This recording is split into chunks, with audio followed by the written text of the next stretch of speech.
120 secondes. L'invité de Vincent Veilleux. C'est un nouveau coup dur pour la presse romande. Tamedia, principal éditeur dans notre pays, de notre partie du pays, a annoncé hier son intention de supprimer jusqu'à 28 postes de travail au sein de ses différents titres, parmi lesquels figurent 24 heures, la Tribune de Genève, le Matin Dimanche ou encore 20 minutes. L'effectif actuel de l'entreprise est de 247 collaborateurs en Suisse romande. La coupe annoncée concerne donc plus de 10% des forces de travail. Elle devrait permettre d'économiser quelques 3,5 millions de francs. Les rédactions dénoncent une hécatombe et on va en parler avec vous. Serge Moretti, bonjour. Oui, bonjour. Vous êtes journaliste au sein de la rédaction de 24 heures et vous êtes un peu sonné ce matin. Disons que je suis surtout dans une colère noire qui me met hors de moi. Ça fait depuis que ces trous du cul d'Affairus Durico de mes deux ont racheté Eddy Press, qui se dégraissent sans arrêt.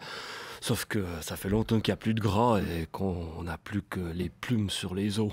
Il faut pourtant faire face à une réalité, celle de la baisse du lectorat et surtout de la baisse des rentrées publicitaires. Mais forcément, ça fait une douzaine d'années que ce connard de Supino biffe des postes pour préserver les dividendes. Pietro Supino, le patron de Tamedia. Ouais. Ouais, des dividendes qui étaient de 47,7 millions de francs l'année passée. 13 fois les économies qu'ils nous demandent. C'est donc flou.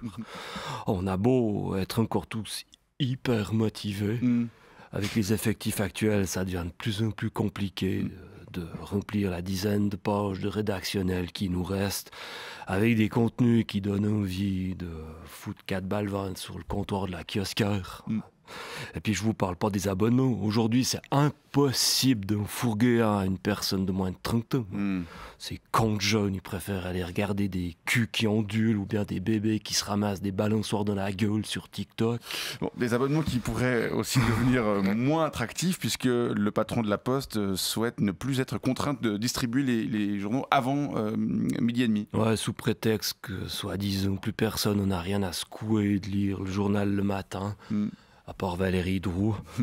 Allez dire ça aux pauvres types qui triment comme des bêtes au centre d'impression de Bussigny. Alors, pour compenser la baisse des ventes en kiosque, des abonnements et des revenus publicitaires, votre éditeur entend renforcer sa mue vers le numérique. Mais mon cul, ils investissent que dalle, ces clowns. Non, là, ils sont en train de nous faire crever à petit feu.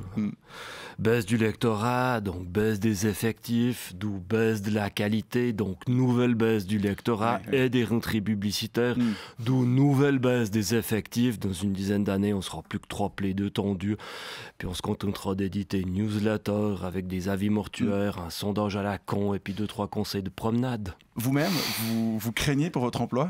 Bien sûr. Bien sûr, moi je fais partie de la coordination des rédactions. Je suis un de ceux qui ont le plus d'énergie pour défendre notre profession. Ils sont trop contents de voir les talents. Et vous allez faire quoi alors ?